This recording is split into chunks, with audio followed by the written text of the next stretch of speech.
بسم اللہ الرحمن الرحیم۔ السلام علیکم ورحمۃ اللہ وبرکاتہ۔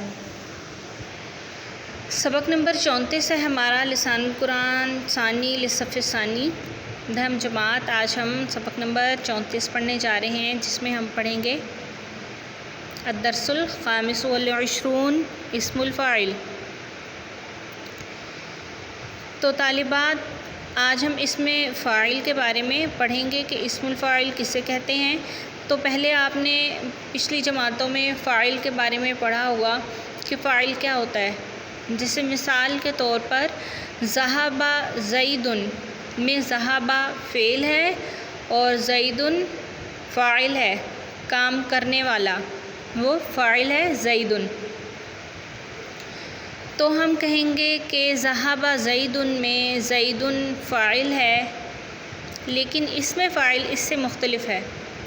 اسم فاعل وہ مصدر سے نکالا جاتا ہے، یعنی اس میں فعل والے الفاظ ہی پائے جا رہے ہوتے ہیں۔ جیسے ذہب فعل ہے تو اسم فاعل بھی اسی سے بنے گا، ذاہب۔ تو اسم فاعل ایسا اسم ہے جو مصدر سے نکالا جاتا ہے اور فعل کے کرنے والے پر دلالت کرتا ہے کہ یہ کرنے والا ہے۔ جیسے ذہب فعل ہے تو ذاہب جانے والا، تو یہ جانے والا ذاہب یہ اسم الفاعل ہے، اور ذہب زید میں زید فقط فاعل ہے۔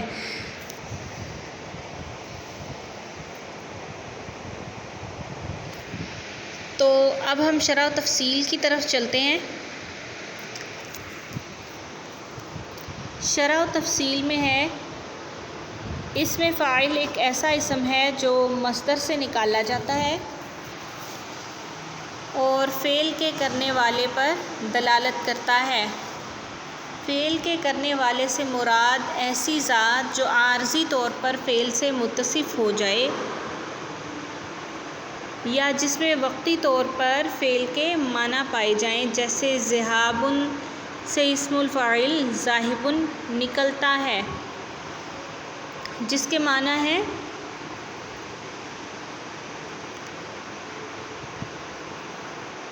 ایک ایسی ذات جس میں وقتی طور پر جانے کا وصف پایا جا رہا ہے، یعنی ذاہب یہ ایک ایسی ذات ہے جس میں وقتی طور پر جانے کا وصف پایا جا رہا ہے۔ ذاہب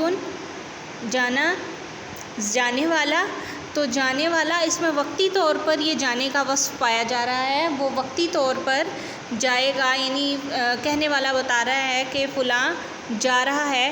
تو جانے کا جو فعل ہے وہ مسلسل اس کے ساتھ نہیں رہ سکتا، یعنی ایسا نہیں ہو سکتا کہ وہ مسلسل جاتا ہی رہے، ہمیشہ جاتا ہی رہے، بلکہ وہ کچھ دیر کے لیے جائے گا یا کچھ عرصے کے لیے جائے گا۔ تو یہ ذاہب یعنی جانے والا جو فعل ہے اس میں وقتی طور پر ذاہب کا وصف اس میں پایا جا رہا ہے، تو اردو میں اس کا ترجمہ جانے والا سے کیا جائے گا۔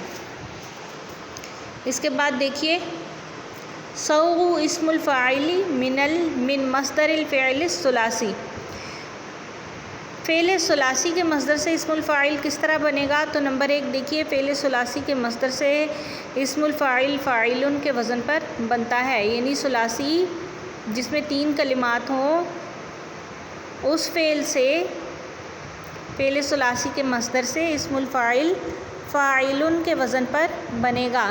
جیسے نصر سے ہے ناصر، ذہب سے ہے ذاہب، تو اسی طرح فاعل کے وزن پر یہ بنے گا۔ اس کے بعد ہے اجوف۔ اجوف ثلاثی کے مصدر سے اسم الفاعل فاعل کے وزن پر بنتا ہے، لیکن اس کا عین حرف عین واو یا حمزہ میں تبدیل ہو جاتا ہے۔ اجوف ثلاثی کے مصدر سے اسم الفاعل فاعل کے وزن پر بنتا ہے، لیکن اس کا حرف عین واو یا حمزہ میں تبدیل ہو جاتا ہے۔ اجوف کسے کہتے ہیں؟ اجوف کہتے ہیں کہ جس کا عین کلمہ کی جگہ حرف علت ہو، الف واو یا ہو۔ جیسے ہے قال، تو قال عین کلمہ کی جگہ حرف علت اگر آ جائے، واو یا آ جائے، تو کیا کرتے ہیں اس واو یا کو؟ حمزہ میں تبدیل کر دیتے ہیں. جیسے قالا کا اسم الفاعل قابل تھا. قالا کا اسم الفاعل قابل تھا. دیکھیے یہاں عین کلمہ کی جگہ کیا آیا ہے؟ واو. تو قاعدہ ہم نے پڑھا ہے کہ اجوف ثلاثی کے مصدر سے اسم الفاعل فاعل کے وزن پر بنتا ہے، لیکن عین کلمہ واو یا یا ہو تو حمزہ میں تبدیل ہو جاتا ہے. تو اس واو کو ہم کیا کریں گے؟ حمزہ میں تبدیل کر دیں گے. دیکھیے جیسے ہے ہمارے پاس قالا، اس کا اسم الفاعل کیا بنا تھا؟ قالا کا اسم الفاعل قابل، فاعل کے وزن پر. ٹھیک ہے، ہم نے پڑھا تھا ثلاثی سے کہ ثلاثی مصدر سے اسم الفاعل فاعل کے وزن پر ہی آئے گا. تو یہ قالا کیا ہے؟ ثلاثی ہے نا، تو ثلاثی سے اسم الفاعل فاعل کے وزن پر بنا تو قالا سے بن گیا قابل. اب دیکھیے کہ یہاں عین کلمہ کی جگہ حرف علت واو آ گیا ہے. عین کلمہ کی جگہ حرف علت واو آ گیا. تو اب اس واو کو ہم کیا کریں گے؟ حمزہ میں بدل دیں گے. تو یہ کیا بن جائے گا؟ قائلن. یہ قائلن بن جائے گا. تو اسی طرح اس کے آگے ہے نمبر 2، ناقص ثلاثی کے اسم الفاعل کا حرف لام. ناقص ثلاثی کے اسم الفاعل کا حرف لام واو یا حذف ہو جاتا ہے. ناقص کس کو کہتے ہیں؟ جس کے آخر میں حرف علت ہوگا. جس کے آخر میں حرف علت ہو تو اسم الفاعل بناتے وقت وہ حرف علت کیا ہو جائے گا؟ حذف ہو جائے گا. جیسے دعا سے اسم الفاعل فاعل کے وزن پر کیا بنا؟ دعا سے اسم الفاعل فاعل کے وزن پر داعون تھا. داعون تھا.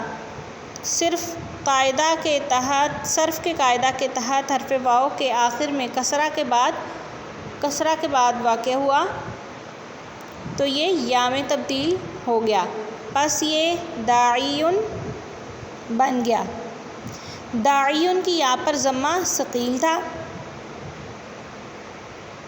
پس اسے ساکن کر دیا گیا، جس کی وجہ سے 2 ساکن جمع ہو گئے، یا ساکنہ اور پھر نون ساکنہ یعنی نون تنوین. اجتماعی ساکنین سے بچنے کے لیے یا کو حذف کر دیا گیا، داعن رہ گیا. اسے یوں سمجھیے کہ داعن، داعین، پھر داعین بن گیا، پھر حذف یا کے بعد داعن رہ گیا جسے کسرہ کی تنوین کے ساتھ داعن لکھا جاتا ہے. اسے آپ اس طرح سے سمجھ لیجئے.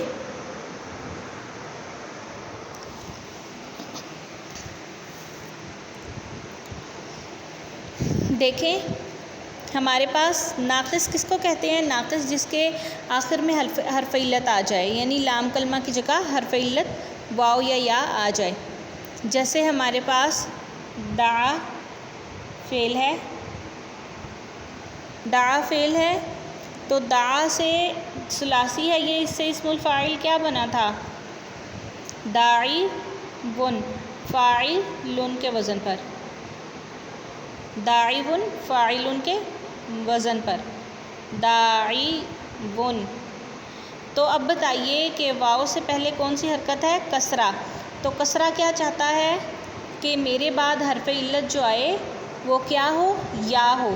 تو ہم نے اس واو کو یا میں تبدیل کر دیا تو یہ کیا بنا؟ داعیون. داعیون. اب دیکھیں عین پر کسرہ ہے اور کسرہ نے یہ چاہا کہ میرے بعد میرے موافق حرف علت یعنی یا آئے، تو ہم عین کے بعد کیا لے آئے؟ یا. یعنی لام کلمہ ہمارے پاس حرف علت یا ہے، لیکن یا پر جو حرکت ہے وہ ہے ضمہ، اور ضمہ یا کے موافق نہیں ہے بلکہ واو کے موافق ہے. تو یا پر ضمہ ثقیل ہونے کی وجہ سے ہم نے کیا کیا؟ اسے ساکن کر دیا. یعنی یا کو ہم نے ساکن کر دیا، تنوین کو ختم کر دیا. کیا بنا؟ یہ 2 ساکن کلمہ میں جمع ہو گئے. داعی یون تھا نا، تو یہ تنوین تھی، ایک حرکت ہم نے گرا دی دوسری حرکت باقی رہی یعنی نون تنوین. یہ ہوا ہمارے پاس داعن. داعن.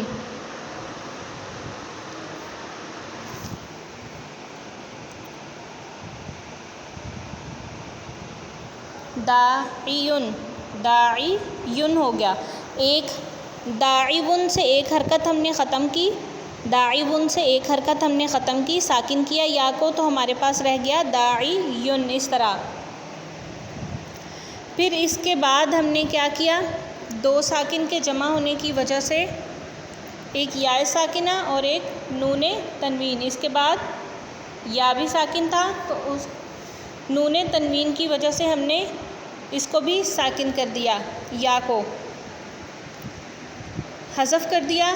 اور اس کے بعد یا کو حذف کرنے کے بعد ہمارے پاس رہ گیا داعن. یا کو حذف، دو ساکن جمع ہونے کی وجہ سے ہم نے یا کو حذف کر دیا اور ہمارے پاس رہ گیا داعن، جسے کسرہ کی تنوین کے ساتھ اس طرح سے لکھا جاتا ہے داعن. دوبارہ سے آپ اس بات کو سمجھ لیجئے کہ ناقص ثلاثی، ناقص اس سے کہتے ہیں جس کے عین کلمہ کی یا لام کلمہ کی جگہ حرف علت آ جائے، واو یا یا. تو دعا سے اسم الفاعل فاعل کے وزن پر داعی ون تھا، واو پر تنوین کے ساتھ. تو واو کے آخر میں کسرہ، واو آخر میں کسرہ کے بعد واقع ہوا ہے یعنی عین پر کسرہ ہے، تو واو یا میں تبدیل ہو گیا. پس یہ ہو گیا داعن. داعیون. تو داعیون کی یا پر ضمہ ثقیل تھا، پس اسے ساکن کر دیا گیا جس کی وجہ سے کلمہ میں دو ساکن جمع ہو گئے داعیون، یعنی یا ساکنہ اور نون ساکنہ. اجتماعی ساکنین سے بچنے کے لیے یا کو حذف کر دیا گیا اور داعن رہ گیا. یوں سمجھے کہ داعیون پھر داعین بنا، یعنی عین کے بعد یا اور نون دونوں ساکن. تو اجتماعی ساکنین کی وجہ سے یا کو گرا دیا تو داعن رہ گیا جسے کسرہ کی تنوین کے ساتھ داعن لکھا جاتا ہے.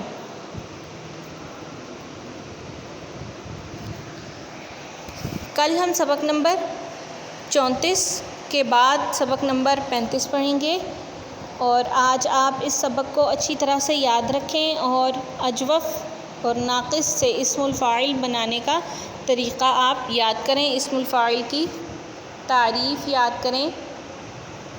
اسم الفاعل سے مراد ایسی ذات ہے جو عارضی طور پر فعل سے متصف ہو جائے. اسے آپ یہاں تک سارا اسم الفاعل کی تعریف زبانی یاد کریں گی، یہاں تک.